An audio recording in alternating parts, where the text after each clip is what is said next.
At Positive Coaching Alliance, we have a vision of what youth and high school sports should be. We believe all youth athletes deserve to play in an environment where athletes look forward to practices and games and develop a love for playing sports that will last a lifetime. PCA was established at Stanford University in 1998 with a mission to transform the culture of youth sports so that every athlete can have a positive sports experience where they learn valuable life lessons. A positive sports experience is all about culture, a positive atmosphere that's created and shaped by all the people involved in youth sports. Simply put, culture is the way we do things here. In our 20 years of working with youth sports organizations throughout the country, we at PCA are convinced that a development zone culture is the one that maximizes the development of better athletes, better people. A development zone gets 4 key groups of people onto the same page, but carrying out their unique roles. The leaders in a development zone include leaders, coaches, parents, and athletes. And they all have a relentless focus on creating and defending their organizational culture. The coaches in a development zone take on the role of double goal coaches who focus on winning but also on teaching the life lessons learned through sports. Parents in a development zone are what we call second goal parents. They leave the first goal of winning to the athletes and coaches. Instead, their focus is on the second goal, reinforcing the life lessons that the sport and coaches are teaching. Finally, in a development zone, athletes strive to be triple impact competitors who make themselves, their teammates, and their sport better. This course focuses on how you, the second goal parent, can help your child have a more positive sports experience. Here's an introduction to PCA's approach from former NHL player Tony Granato.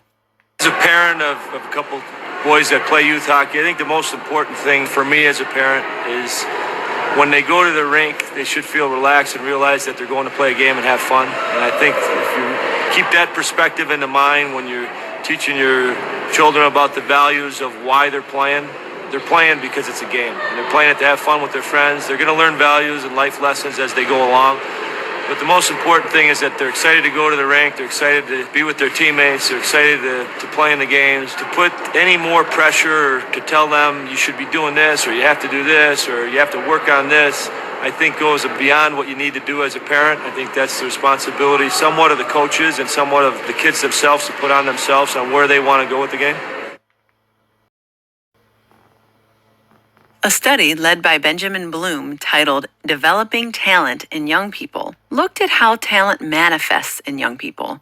The study divided the careers of young people with sports talent into 3 stages, what we'll call the romantic, the technical, and the mature stages. In the romantic stage, the child simply loves the game and can't wait to get outside and play. The focus at this stage is 100% on fun. At a certain point, someone, often a parent, notices talent in the child. This often leads to the technical stage, which is marked by the appearance of the technically proficient coach who ensures the sport is played correctly. The transition from sport as fun to sport as developing the proper technique is where many kids drop out. As the focus becomes more technical, the sport becomes more like a job. During the mature stage, the child has developed their talent to the point where they are performing at a high level. Most kids never reach this stage.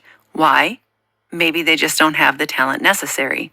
Maybe they develop other interests. Or maybe they have lost the joy in playing, the joy that powers the commitment and effort needed to become a great athlete. As a parent, it's your primary role to monitor your child's sports experience to ensure that fun remains part of it through every stage. No one else is going to have your child's interest at heart the way you do. Here are best practices for parents to help your child through the stages of talent development. Number 1, don't cut the romantic stage short. Children are getting pushed into the technical stage earlier and earlier, sometimes not even allowing for a romantic stage. Make sure your child has the opportunity to experience the pure joy of the sport.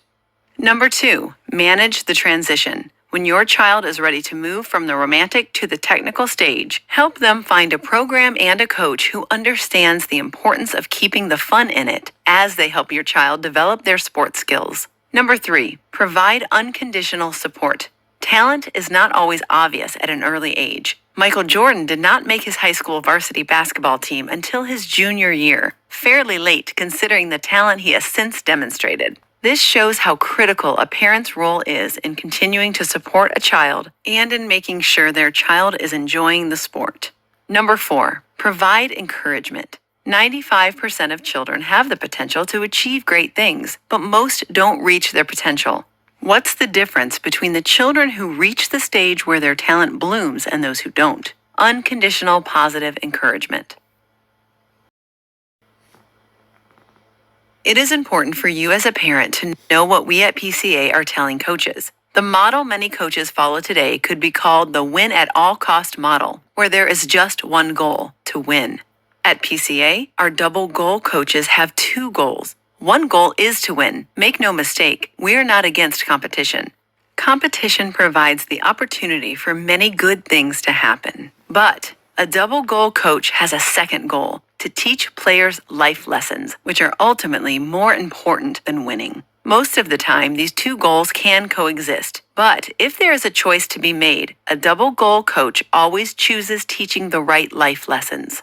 PCA has developed 3 principles that constitute a positive sports experience.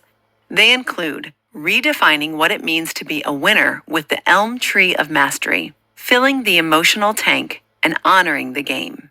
After you learn about each of these principles, we will show you how to use them as a positive sport parent by engaging in empowering conversations with your child and developing a positive parent-coach partnership with your child's coach. Now let's talk about your role as a parent. 2 groups of people are focused on the first goal in sports of winning, the coaches and the athletes. Your job is to focus on the second goal, making sure your child draws life lessons from sports that will help them become a successful adult.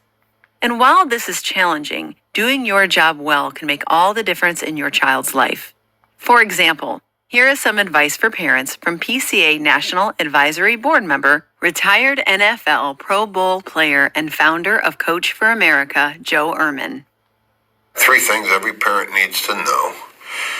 They really need to know who their child is, not in some anecdotal way, but you need to understand where your child is developmentally, what their developmental needs are of the moment, where they need to grow. You need to understand the potential, both athletically and academically, and you ought not to over-pressurize your kids, thinking they're going to get a Division I scholarship or be some academic whiz. You got to know who your child is. Second thing is you've got to know who you are. You need to realize what excess baggage you're bringing from your own childhood or your own sports wants and ifs and couldas to your child's game. And then the third thing is you need to know the values and the mission and the purpose of the program. If you're in a win-at-all-cost kind of program and you think that's what your child is, boy, you need to reevaluate that and really look at what their needs are and why winning is so important to you. The 100 points exercise, which you will be able to download and complete after this video, serves several purposes. We want you to think about the role that sports plays in your family life, to prioritize your goals for your child's sports experience versus theirs, to discover the differences between your goals and your child's goals for sports participation, and to remind you of the many life lessons that can be learned through youth sports.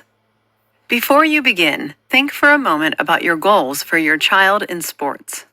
In the worksheet, you have 100 points that you can divide across the goals in the table in any way you want. You can even write in your own goals if the worksheet doesn't have all the ones that are important to you. Your points should add up to 100. Remember, these are your goals for your child and their sports participation. Once you complete the worksheet, take a few minutes to review your goals and think about these important questions. What thoughts came to mind while you were dividing up your points? To what did you give the most points? Did you add anything in the other categories? Did you assign points to winning? Why or why not? When you think about your sideline behavior, does it mirror these goals? And also, how would your child's 100 points stack up? If your child filled out the table, would the points be the same? If your child is old enough, meaning 9 or older, consider printing a blank copy of the worksheet and asking them to complete it. When finished, review your child's list together. You may have some aha moments when you see big disconnects between your goals and theirs, and by comparing how many points you gave to a specific item with how many your child did. These insights can lead to a wonderful discussion. Ask your child why they distributed their points the way they did. Don't say much at this point. Just get them talking about their goals. Ask open-ended questions such as, "You have 50 points for Earn a Scholarship. Why so many points on that?" Then really listen to what they have to say.